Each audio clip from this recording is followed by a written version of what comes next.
Hello guys, welcome again to my channel यूके शीशा। बहुत शुक्रिया आप लोगों का। आज का वीडियो बनाने का मेरा ये मकसद था कि मैंने आपको कहा था, आपने थंबनेल देख लिया होगा कि मैं आज आपसे डिस्कस करने वाली हूँ कि यूके एज अ नर्स आने का कंप्लीट प्रोसेस क्या है। तो चलें वीडियो स्टार्ट करते हैं। और उससे पहले मैं ये डिस्कस करना चाह रही हूँ कि आप जो है ना यूके तो आ जाएंगे एज अ नर्स, उससे पहले आपको पता होना चाहिए कि यूके का हेल्थ केयर सिस्टम क्या है। तो यूके का जो हेल्थ केयर सिस्टम को जो संभाल रहा है वो है NHS. NHS national health service है, जो पूरे इंग्लैंड में सारे जो हमारे हॉस्पिटल्स हैं, जो ट्रस्ट हैं, इसके अंडर आते हैं।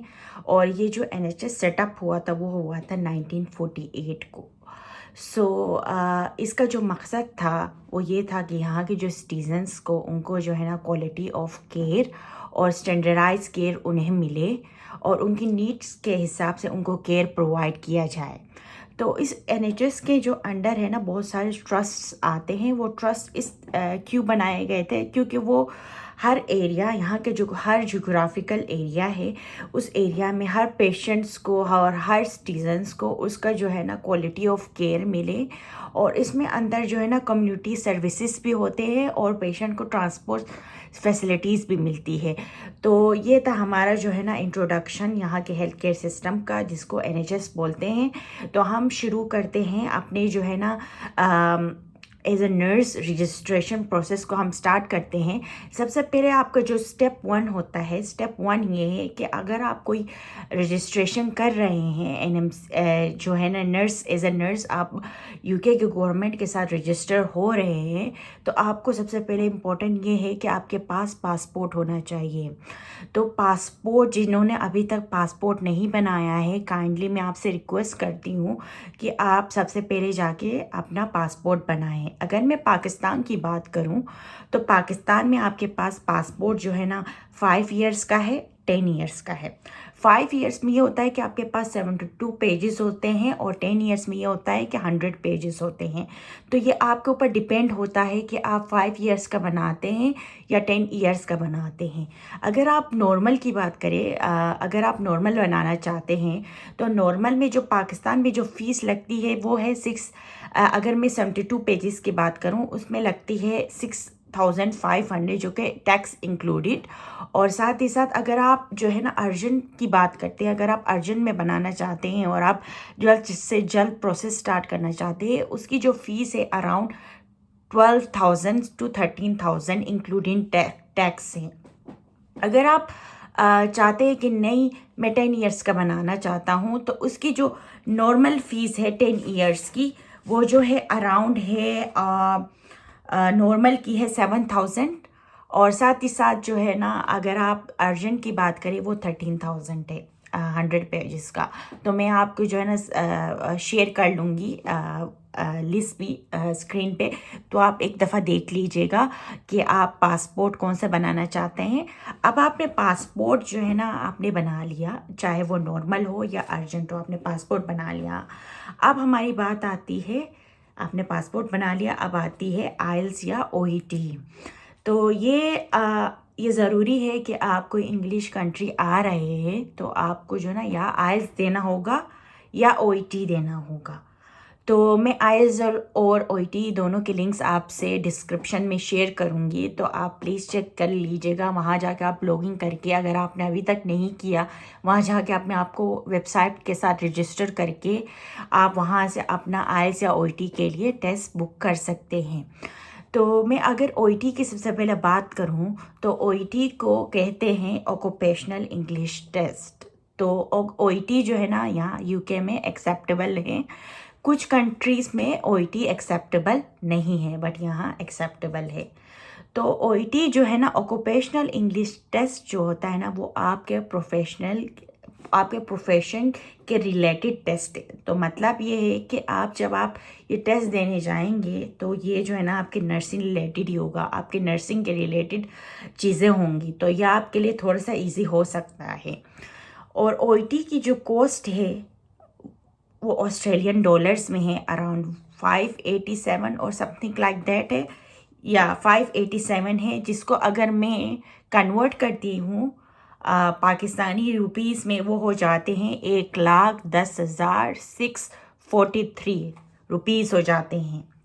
अगर मैं यूएस डॉलर्स में कन्वर्ट करती हूँ तो वो यूएस डॉलर्स में है 455 फीस इसकी, और अगर मैं यूएस डॉलर को पाकिस्तानी रुपीस में कन्वर्ट करती हूँ तो वो हो जाते हैं 1,29,682 रुपीज़ हो जाते हैं। तो मुझे पता है ये बहुत कॉस्टली है, बट ये है कि आपको टाइम देना है कोई भी चीज़ टेस्ट देने के लिए। तो जो OIT की जो रिक्वायरमेंट है यहाँ पे, तो आपको जो है ना B+ लाना है स्पीकिंग, लिसनिंग और रीडिंग में, और राइटिंग में आपको जो है ना C+ टिक के आना है। अगर मैं आइल्स की बात करूँ तो आइल्स का भी मैंने नीचे लिंक्स आपको शेयर किया है, और साथ ही साथ में आपको जो है ना स्क्रीन पे आप देख रहे होंगे कि मैंने फिगर्स भी बताए हुए हैं आइल्स का क्या है और OIT का भी। तो आइल्स का ये है कि आपके पास आइल्स में दो कैटेगरीज होते हैं, एक एकेडमिक और एक जर्नल। तो जो UK में जो NMC जो एक्सेप्ट करता है वो एकेडमिक एक्सेप्ट करता है। तो एकेडमिक की जो फीस है वो ये है कि आपकी जो है ना वो है 180 to 210 है, डॉलर्स में है। तो ये अराउंड हो जाता है फिगर 51 to 59,000 रुपीज़ पाकिस्तानी, खाली एक दफ़ा अगर आप अटेम्प्ट करते हो तो ये इतना हो जाता है। और इसमें भी क्राइटेरिया ये है कि आपको जो है ना एक्सेप्ट राइटिंग सारे में आपका ओवरऑल 7 बैन होना चाहिए, और राइटिंग में आपका 6.5 ये एक्सेप्ट करते हैं, बट आपका एकेडमिक आइल्स होना चाहिए। तो अगर मैं डिस्कस करती हूँ, अब हमने डिस्कस कर लिया कि हमें पासपोर्ट बनाना है सबसे पहले, अगर हमें UK का प्रोसेस स्टार्ट करना है, एज ए नर्स आना है यहाँ पे। इसके बाद जो है ना हमें आइल्स और OIT देना है। तो मैं आइल्स और OIT के ऊपर भी आपके लिए एक डिटेल वीडियो बनाऊंगी कि आपके लिए क्या, आप कौन सा आपके लिए किस में क्या आपके लिए बेनिफिशियल होगा, आपको टिप्स भी दूंगी, और मैंने क्या दिया था उसके बारे में भी एक डिटेल आपके लिए वीडियो बनाऊंगी, आप डोंट वरी। इसके बाद हमारा सेकंड प्रोसेस, हमने 2 स्टेप्स कर लिया, अब हमें क्या करना है, NMC के साथ रजिस्ट्रेशन करना है। तो NMC क्या है, नर्सिंग एंड मिडवाइफरी काउंसिल। जैसे हमारे पाकिस्तान में PNC है, पाकिस्तान नर्सिंग काउंसिल, तो यहाँ पे UK में है नर्सिंग एंड मिडवाइफरी काउंसिल, जो कि हमें लाइसेंस प्रोवाइड करती है। जी, ये PNC का लाइसेंस एक्सेप्ट नहीं करते हैं, यहाँ पर आपको आकर अपना लाइसेंस अपना इनका लाइसेंस लेना होता है। तो इसका भी आपको प्रोसेस समझाती हूँ। तो मैंने नीचे आपको दिया हुआ है NMC का लिंक, nmc.org.uk, जिसके ऊपर आप जाएंगे।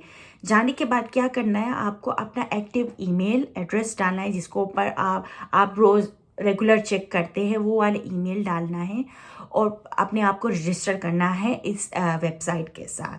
जब आप इस वेबसाइट के साथ रजिस्टर हो जाएंगे तो इसमें अंदर आपको जो है ना कुछ अपने डॉक्यूमेंट्स, रजिस्ट्रेशन स्टार्ट करने से पहले आपके पास डॉक्यूमेंट कुछ रेडी होना चाहिए, क्योंकि उसी वक्त ही आपको अपलोड करना होता है। तो इसमें अंदर ये होगा कि आपका पासपोर्ट चाहिए होगा, आपका जो है ना आइल्स या OIT का रिज़ल्ट चाहिए होगा, और साथ ही साथ आपका डिग्री या डिप्लोमा चाहिए होगा।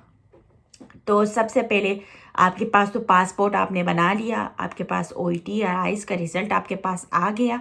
अभी आपके पास डिग्री या डिप्लोमा, नर्सिंग डिप्लोमा और नर्सिंग डिग्री होना चाहिए।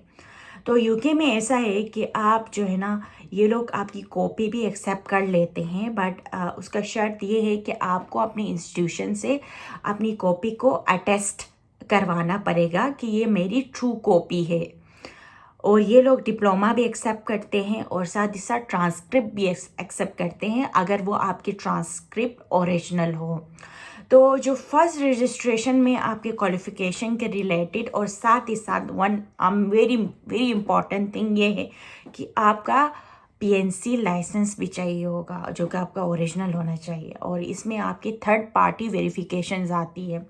थर्ड पार्टी वेरिफिकेशन में ये होती है कि आपको कुछ अपने डॉक्यूमेंट्स जो है ना पीएनसी भिजवाने होते हैं, और पीएनसी वाले वो वेरीफाई करते हैं और वेरीफाई करके एनएमसी को ईमेल भेजते हैं, तो कि ये हमारे रजिस्ट्रेशन में है, ये अप टू डेट है, इनके पास हमारा लाइसेंस है बोल के वेरिफिकेशन आता है।